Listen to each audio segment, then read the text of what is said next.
নয়, আসমান জমিন পাহাড় পর্বত গোড়া বিশ্বজাহানকে যিনি সৃষ্টি করলেন সেই মহান রব তিনি বলতেছেন ওয়াদাল্লাহুল মুমিনিনা ওয়াল মুমিনাত, যিনি আমার স্রষ্টা, যিনি আমার জীবনদাতা, যিনি আমার মৃত্যুদাতা, যিনি আমাকে রোগ দেন, যিনি আবার শেফায়ে কামেলা দান করেন, যিনি আমাকে পৃথিবীতে আমাকে তিনি জীবন চলার জন্য আল্লাহ রাব্বুল আলামিন আমাকে রিজিক দিয়েছেন, বাতাস দিয়েছেন, অক্সিজেন দিয়েছেন, কোটি কোটি নিয়ামতে ভরপুর করেছেন। যেই আল্লাহ রাব্বুল আলামিন আমার হায়াত দিয়েছেন, মৃত্যু দিয়েছেন, ওই আল্লাহ রাব্বুল আলামিন মুমিন নর নারীকে ওয়াদা দিচ্ছেন এমন এক জান্নাতের, যেই জান্নাতের তল দেশ দিয়ে নহর প্রবাহিত।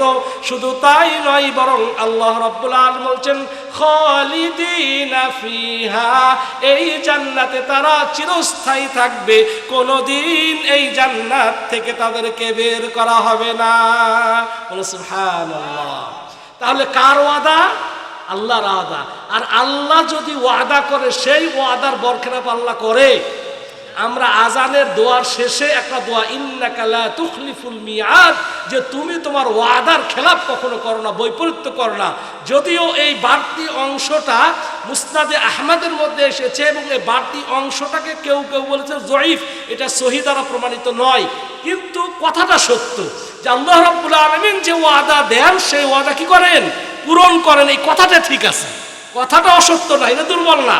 আল্লাহ যে ওয়াদা দেন এই ওয়াদার বরখেলাপ তিনি কখনো করেন না।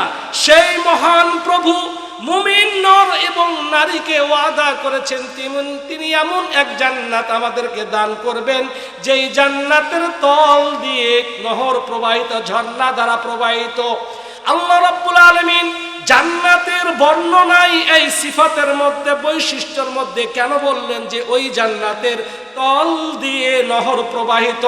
কারণ মানুষেরা পৃথিবীতে বেঁচে থাকা অবস্থায়, বিশেষ করে এই শীতকালীন অবস্থায়, একটু পরে আপনারা কিছুদিন পরে দেখতে পারবেন ছাত্র ছাত্রীরা, বিভিন্ন মানুষেরা কি করে? শিক্ষা সফর করে, ভ্রমণ করে। কোথায় কোথায় যায়? বিভিন্ন জায়গার মধ্যে কি পাহাড় অঞ্চলে যায়, ঝর্ণা দেখতে চায়, সমুদ্র দেখতে যায়, যায় না? বাগ বাগিচা দেখতে যায়, সাদা পাথর দেখতে যায়, মানুষের গুলো আকর্ষণ। এই জন্য আল্লাহ রাব্বুল আলামিন বলছেন যে এমন জান্নাত দান করা হবে, যেই জান্নাতের নিচে দিয়ে কি নহর প্রবাহিত, ঝর্ণা ধারা প্রবাহিত।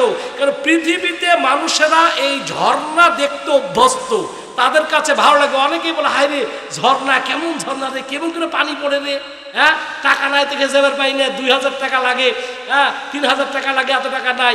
মানুষের দুনিয়াতে একটা আকর্ষণ। আল্লাহ রাব্বুল আলামিন জান্নাতের মধ্যে যে জিনিসগুলো দিবেন, অসংখ্য নিয়ামত, যেই নিয়ামতের কথা নবী মুহাম্মদুর রাসূলুল্লাহ সাল্লাল্লাহু আলাইহি ওয়াসাল্লাম যেমন বলেছেন যে আল্লাহ রাব্বুল আলামিন একটা হাদিসে কুদসি আবার, যে আ'দাতু লিইবাদিস সালিহিন, আমি আমার সালেহ সৎ কর্মশীল বান্দাদের জন্য জান্নাতে এত নিয়ামত রাজি রেখেছি যে মালা আইনুন রাআত, কোন কান যা, মালা আইনুন রাআত, চোখ যা কোনোদিন দেখেনি, ওয়ালা উযুনুন সামিআত, কান যা কোনোদিন শোনেনি, ওয়ালা খাতারা আলা কলবি বাশার, মানুষের অন্তর যা কোনোদিন কল্পনাও করেনি, তার চাইতে অনেক অনেক অনেক বেশি নিয়ামত আল্লাহ রাব্বুল আলামিন জান্নাতের মধ্যে রেখেছেন। সুবহানাল্লাহ। ভালো করে বুঝবেন, নবী মুহাম্মদুর রাসূলুল্লাহ সাল্লাল্লাহু আলাইহি ওয়াসাল্লাম বলছেন যে আল্লাহ বলেছেন আ'দাতু লিইবাদিস সালিহিন, আমার সৎ কর্মশীল বান্দাদের জন্য আমি জান্নাতে এমন নিয়ামত রেখেছি যেগুলো কোনো চোখ কোনোদিন দেখে নাই। তাহলে কত সুন্দর! কোনো চোখ দেখে নাই, কোনো কান যা শোনে নাই, ওয়ালা খাতারা আলা কলবি বাশার, মানুষের অন্তর কোনোদিন কল্পনাও করে নাই। সুবহানাল্লাহ। কিন্তু আমার ভাইরা, আল্লাহ রাব্বুল আলামিন অসংখ্য আয়াতের মধ্যে বলছেন জান্নাতীদের মধ্যে জান্নাতে তাদেরকে বিভিন্ন প্রকার ফল ফলাদি দেওয়া হবে, আঙ্গুর বেদনা দেওয়া হবে, এবং শুধু তাই না, আল্লাহর কুতুফুহা দানিয়া, এই বৃক্ষের ফলগুলো একদম নিচে ঝুলে পড়বে, মানুষেরা যেন খুব আরামে কোনো কষ্ট না হয়, তারা ধীরে সুন্দরভাবে পেড়ে পেড়ে তারা খেতে পারে। কেন বলছেন এগুলো আঙ্গুর দেওয়া হবে, বেদনা দেওয়া হবে? এই যে এগুলো মানুষের আকর্ষণ, এগুলো মানুষের পৃথিবীতে আকর্ষণ। আল্লাহ এমন একটা ফলের কথা বললেন, ওই ফলের নাম আপনি কোনোদিন চেনেন না, দেখেন নাই, তাহলে ওটা আকর্ষণ হবে? হবেন না। কিন্তু যেই ফলটা দেখেছেন কিন্তু খেতে পারেন না সহজে, দাম বেশি হোক অথবা অন্য কারণে, তাহলে মানুষের আকর্ষণ ওটার প্রতি বেশি থাকে। আর যেটা চোখ দিয়েই দেখি না, স্বাদও জানি না, ওটা মানুষের আকর্ষণ থাকে না। কেমন যে লাগে, কি ফল, কি নাম বললে দেখি নাই, কোনোদিন শুনি নাই। এই জন্য আল্লাহ রাব্বুল আলামিন নাম বলছেন এই বেদনা বা খেজুর বা এটা, কিন্তু আসলে স্বাদ এর চাইতে অনেক গুণ বেশি। যেমন আল্লাহর রাসূল সাল্লাল্লাহু আলাইহি ওয়াসাল্লাম জান্নাতের নহরের বর্ণনা দিচ্ছেন। 4 ধরনের নহর প্রবাহিত হবে, 4 ধরনের ঝর্ণা ধারা প্রবাহিত হবে বা নদী হবে। একটি হচ্ছে পিওর খাঁটি পানির নহর প্রবাহিত হবে। দ্বিতীয় হচ্ছে আপনার আসাল বা মধু, খাঁটি আসালিম মুসাফফা, খাঁটি মধুর ঝর্ণা প্রবাহিত হবে। আরেকটি হবে দুধের ঝর্ণা প্রবাহিত হবে, যেই দুধের স্বাদ এবং গন্ধ পরিবর্তন হবে না। আর একটা হবে আপনার মদ, যে পৃথিবীতে মদগুলো মানুষেরা খেয়ে থাকে, এই মদের দুর্গন্ধ ছড়ায়, সবাই খেতে পারে না, কিন্তু এগুলোর কথা নবী মুহাম্মদুর রাসূলুল্লাহ সাল্লাল্লাহু আলাইহি ওয়াসাল্লাম বলেছেন যে এই নহরের কথা আল্লাহ রাব্বুল আলামিন বলেছেন যে এগুলো লাযযাতাল লিশারিবিন, পানকারীদের জন্য হবে সুপেয় এবং মিষ্টি, দুর্গন্ধ ছড়াবে না। এবং যেগুলো খেলে ওই জান্নাতের মদ খেলে মাথা ধরবে না, নেশা হবে না, মাতাল হবে না, এত কিন্তু এগুলো খেতে হবে অনেক সুস্বাদু। সুবহানাল্লাহ। তাহলে কয় ধরনের ঝর্ণা ধারা? কয়টা বললাম? 4টা। একটা হবে পরিষ্কার পরিশুদ্ধ পানি। এখন পরিষ্কার পরিশুদ্ধ পানি পাওয়া যায়? পানি পাওয়াই যায় না। হ্যাঁ, করতোতে যে দেখেন যে কি পানির অবস্থা, বাঙালি নদীর পানি যে দেখো অবস্থা, আপনি যে যমুনার পানি দেখেন তাও খাওয়া যায় না। সবগুলো আজকে অপরিষ্কার অপরিচ্ছন্ন পদার্থ দিয়ে দুর্গন্ধ হয়ে গেছে পানি। আমরা যে বুড়িগঙ্গাতে এই 88 সালের দিকে আমরা গোসল করতাম, এই বুড়িগঙ্গার উপর দিয়ে লঞ্চে গেলে এখন দুর্গন্ধ ছড়ায়, পানি খাওয়া তো দূরের কথা। আমরা গভীর নলকূপ থেকে পানি তুলতেছি, তার মধ্যে আর্সেনিক, তার মধ্যে আয়রন, কিছু কিছু আবার গন্ধও করে, তাই না? কিন্তু জান্নাতের নহরের মধ্যে একটি রয়েছে পানি, যেই পানি বলছে গায়রু আসেন, কোনো পরিবর্তন নাই, কোনো গন্ধ দুর্গন্ধ নাই, পরিশুদ্ধ পানি। 1। 2 নম্বর কি বলেছি? আসাল বা খাঁটি মধু।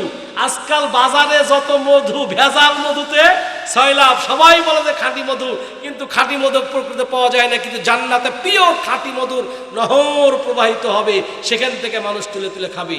নবী মুহাম্মদুর রাসূলুল্লাহ সাল্লাল্লাহু আলাইহি ওয়াসাল্লাম জান্নাতের বর্ণনা দিচ্ছেন। আল্লাহর নবী সাল্লাল্লাহু আলাইহি, আল্লাহ রাব্বুল আলামিন কোরআনের মধ্যে রয়েছেন জান্নাতীদেরকে জান্নাতের মধ্যে অনেকগুলো ঝর্ণা ধারার পানি দেওয়া হবে। এর মধ্যে একটি ঝর্ণা ধারার নাম হচ্ছে সালসাবিল ঝর্ণা ধারার পানি তাদেরকে খাওয়ানো হবে। বিশেষ করে হাউজে কাউসারের পানির কথা বলা হয়েছে। কেউ যদি হাউজে কাউসারের পানি একবার পান করে, যতদিন জান্নাতীরা জান্নাতে থাকবে আর কোনোদিন তাকে কোনো পিপাসা স্পর্শ করবে না। যতদিন জান্নাতে থাকবে, শুধু একবার ওই যে প্রথম যাওয়ার ফুলসিরাত পার হয়ে নবী মুহাম্মদুর রাসূলুল্লাহ সাল্লাল্লাহু আলাইহি ওয়াসাল্লাম প্রত্যেক উম্মতকে তিনি নিজ হাতে পানি পান করাবেন। বলে সুবহানাল্লাহ। এই যে আপনি পানি পান করবেন হাউজে কাউসারের পানি, মান শারিবা, যে ব্যক্তি একবার হাউজে কাউসার পানি পান করবে, যতদিন সে জান্নাতে থাকবে লাম ইয়াজমা, কোনো দিন সে পিপাসার্ত হবে না। সুবহানাল্লাহ। সেটা দান করা হবে। আর কি জানেন আরো কত নিয়ামত নবী মুহাম্মদের, আমি হাদিসগুলো বলছি না, সামনে কিন্তু আছে অনেকগুলো দলিল, এগুলো একটা একটা অনুবাদ করতে অনেক সময় প্রয়োজন, আমি 1 ঘন্টার মধ্যে শেষ করে দেব। সম্মানিত ভাইরা, জান্নাতীদেরকে জান্নাতে যাওয়ার সাথে সাথেই সর্বপ্রথম যে খাবার দেওয়া হবে, সর্বপ্রথম আল্লাহ রাব্বুল আলামিন জান্নাতীদেরকে জান্নাতে খাওয়াবেন, সেটা হচ্ছে মাছের কলিজা। তারপরে দুপুরের খাবার হবে জান্নাতের ষাঁড়ের, জান্নাতে গরু যাচ্ছে না, সেই ষাঁড়ের গোস্ত খাওয়ানো হবে। আজকে গরুর গোস্ত, সেটা জান্নাতের গরুর গোস্ত, এটা দুনিয়ার জান্নাত গরুর গোস্ত না। দুনিয়াতে তো খাঁটি ঘায় আর গরু পাওয়া যায়, ক্রস, ইটালিয়ান, অস্ট্রেলিয়ান, দুর্বল, কাবু। আবার দেখা যায় যে আমরা ওই ফিট খাওয়াই, সে ফিট তো পুরো বিষ। হ্যাঁ, ভালো গোস্ত পাওয়া যায়, কিন্তু সেটার বর্ণনা এসেছে যে এমন জান্নাতি ষাঁড়ের গরু, যেই গরুগুলো জান্নাতের চতুর্দিক দিয়ে ঘাস খেয়ে খেয়ে বড় হয়েছে, অর্থাৎ জান্নাতি খাবার খেয়েই তারা বড় হয়েছে। সুবহানাল্লাহ। সম্মানিত ভাইরা, জান্নাতীদেরকে এত সুন্দর সুন্দর পাখির গোস্ত খাওয়ানো হবে, ভুনা গোস্ত তাদেরকে খাওয়ানো হবে। কিন্তু একটা ব্যাপার দেখেন, তারা মনে যা চাবে তাই পাবে, যা ইচ্ছা খেতে চাবে সেটাই পাবে। এতই যে মধু খাবে, তারপর আপনার মদ খাওয়া হবে, পিওর পানি খাবে, এত কিছু খাবে, পেশাব পায়খানা হবে না। সুবহানাল্লাহ। জান্নাতে যদি কেউ জান্নাতে প্রবেশ করে একবার, আল্লাহ নবী মুহাম্মদুর রাসূলুল্লাহ সাল্লাল্লাহু আলাইহি ওয়াসাল্লাম বলছেন, জান্নাতীতে কেউ যদি জান্নাতে একবার প্রবেশ করতে পারে, তাহলে ওই যে আল্লাহ রাব্বুল আলামিন একবার আপনার জন্য আমার জন্য মৃত্যু রেখেছিলেন, মৃত্যু পরবর্তীতে আপনার সিংহায় ফুৎকার দিয়ে যে আমরা জিবরাইল আসাদ আপনার কয়বার ফুৎকার দেওয়া হবে? 2 বার ফুৎকার দেওয়া হবে।